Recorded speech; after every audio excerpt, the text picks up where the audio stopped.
from the Lakeside Newsroom of the Henrico Citizen, your hometown news source since 2001. This is the Henrico News Minute with publisher Tom Lapis. State and local leaders announced plans to celebrate Juneteenth as an official holiday. We'll have details about that story and more in today's Henrico News Minute for Wednesday, June 17th, 2020. It's brought to you today by Nathan's Roof Repairs. And now for the news. Virginia Governor Ralph Northam yesterday announced legislation that would make Juneteenth a paid state holiday.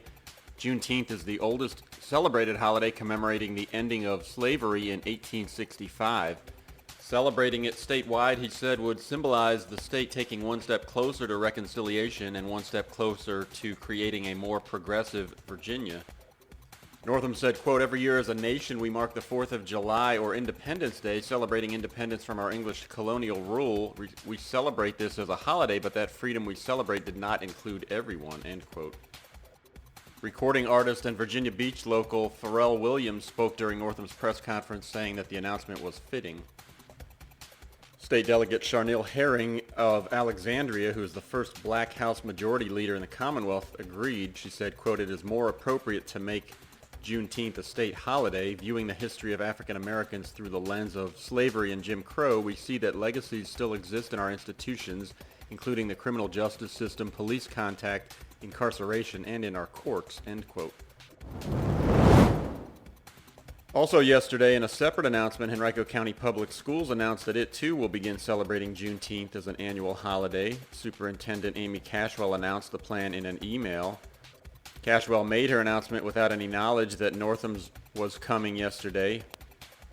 Since the county's school system operates on a Monday through Thursday schedule during the summer, school facilities already would have been closed June 19th, so they'll close June 22nd instead as a way to recognize the occasion. Cashwell said, quote, "Over the past week, I've engaged in several emotional and difficult conversations with employees, students, and community members. They've shared with me the trauma they are experiencing in light of the recent acts of racism, hate, and bigotry seen across our nation, as well about their personal struggles for racial equality within the Henrico County Public Schools organization. While I recognize that I can never fully understand the feelings of our African American community, I promise I will continue to bring empathy as well as a commitment to listen and be introspective as our organization continues this critical dialogue," end quote. Henrico County Commonwealth's attorney Shannon Taylor says many people are urging her to run for the state's attorney general position, but she has not made any decision about doing so yet. The Citizen reported Friday night that a friend of Taylor's had emailed potential supporters urging them to donate to a campaign fund for Taylor. The subject of the email from the friend, David Rook, was, quote, "Shannon Taylor, Virginia's next attorney general," end quote. That night, Taylor told the Citizen she had not made any announcement about seeking the seat. She hadn't replied to a follow-up message inquiring about Rook's email, but did so Tuesday, implying that his effort doesn't mean she will run. Quote, "Many people across Virginia are urging me to run, including Mr. Rook. While I am flattered, there is a lot of work to be done here in Henrico, and that is what I am focused on. I will not have any announcement about any future plans at this time," end quote.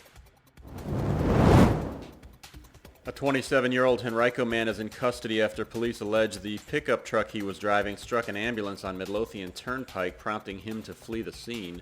It happened at about 4:30 a.m. on Tuesday, when a private ambulance with a patient who was being taken home was traveling eastbound on Midlothian Turnpike.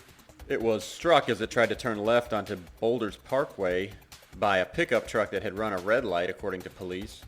No one in the ambulance was hurt despite significant damage to the vehicle's front end. The driver of the pickup truck was identified by police as Sean Paxton of Henrico.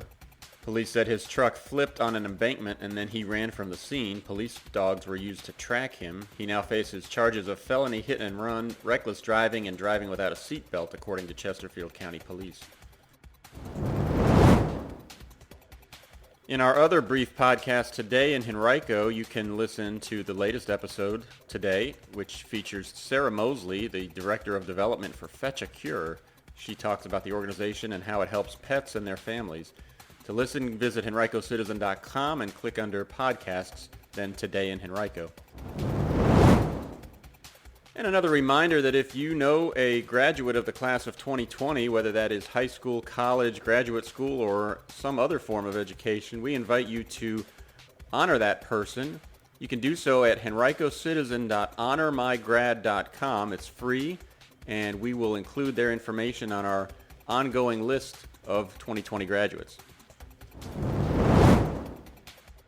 Today's Henrico News Minute has been brought to you by Nathan's Roof Repairs, a small company doing big things. Check them out online at nathansroofrepairs.com or call 273-9200 for a free estimate.